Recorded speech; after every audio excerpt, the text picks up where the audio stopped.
Ukraine has begun to create a powerful fortified area in the occupied territory of the Kursk region, which includes a field hospital, full-fledged strongholds and dugouts. This is reported by the Telegram channel Vychik OGPU, which is connected to Russian security forces. According to information received from the Russians, the Ukrainian military continues its offensive and is conducting military operations in several directions at once. Local media and Z-War correspondents publish information with a significant delay, which is due to the delay in incoming information. Ukrainian sabotage groups are actively operating in the region, striking at the rear areas of the Russians, setting up ambushes and also confusing the Russian command. According to the channel's sources, the main battles are taking place in the area of the village of Korenevo, which is located 30 kilometers from Sudza. Ukraine may have taken a first step toward a strategy change in its defense against the Russian invasion. That's how General Spindel, assistant professor at the University of New Hampshire in the US, described the recent developments in western Russia's Kursk region. Ukraine cannot continue to fight this war in the same way it has been for the past 2 years. It just simply doesn't have the manpower or weapon stores to do so, said Spindel, a foreign policy and security expert. Russia is much bigger and has a larger military, and Ukraine can't continue fighting Russia on equal footing, she said. It needs to embrace much more of an asymmetric style war and bring the conflict into Russia if it wants to have hope of staying in the fight. Spindel said this means that instead of confronting the Russian army in many respects superior on the open battlefield, Ukraine would need to employ tactics more appropriate to the strengths and armaments available to Ukrainian forces, exactly what appears to be happening in Kursk. I see this operation in Russia as Ukraine's attempt to slightly shift its strategy, she told DW. It is showing that Russian territory is no longer off limits and that Ukraine will attack Russian territory to force Russia to divert its forces from bombing and causing destruction in Ukraine. On the sixth day of Ukraine's offensive into the Kursk region in southern Russia, there is mounting evidence that the Ukrainian Corps, part of or up to 5 brigades plus at least one 400-strong independent battalion, plans to stay, Forbes reports. There are more than 2,000 soldiers in these 5 brigades. The Ukrainians are digging trenches. Anticipating a trench war along or near the existing front line, the Russians are also digging in, the article says. That both sides are consolidating their positions does not mean the Ukrainians have ended their offensive. Nor does it mean the Russians cannot counterattack and push the Ukrainians back to the border, analysts say.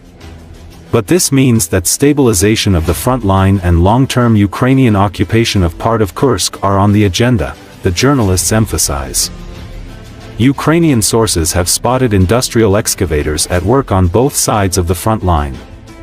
Once the enemy picks up shovels, in 2 days it will be just as difficult to take the forest stands as it was near Avdiivka, in eastern Ukraine, Russian military correspondent Alexander Karchenko added.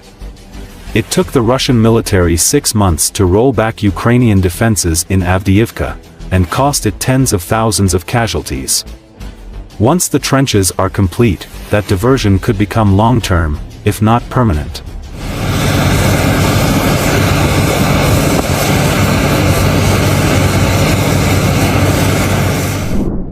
Freedom of Russia Legion addressed the residents of Kursk Oblast, calling on them to write petitions to Putin. Russian volunteers fighting on the side of the Ukrainian armed forces drew the attention of Kursk residents to the fact that the Bucha scenario that the Kremlin propagandists were expecting did not materialize in their region.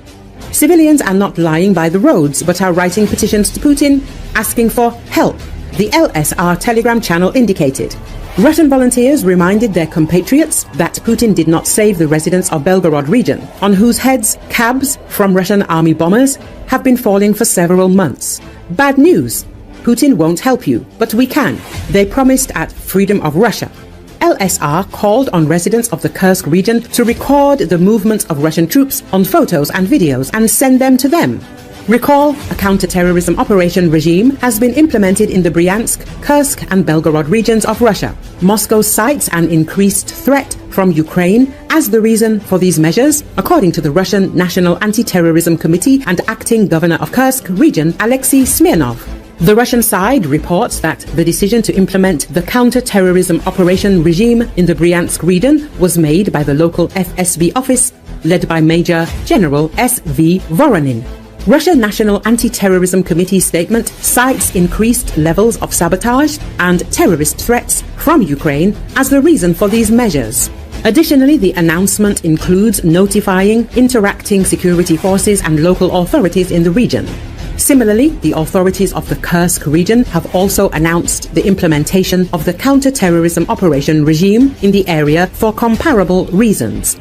By the decision of the National Anti-Terrorism Committee, due to the increased level of sabotage and terrorist threats from Ukraine, the counter-terrorism operation regime has been introduced in the Kursk region, the Kursk governor posted. The Russian National Anti-Terrorism Committee has also announced the implementation of the counter-terrorism operation regime in the Belgorod region. The National Anti-Terrorism Committee statement describes an unprecedented attempt by Ukraine to destabilize the situation in several regions of Russia. The committee notes that additional measures are being introduced in the 3 regions to enhance anti-terrorist security.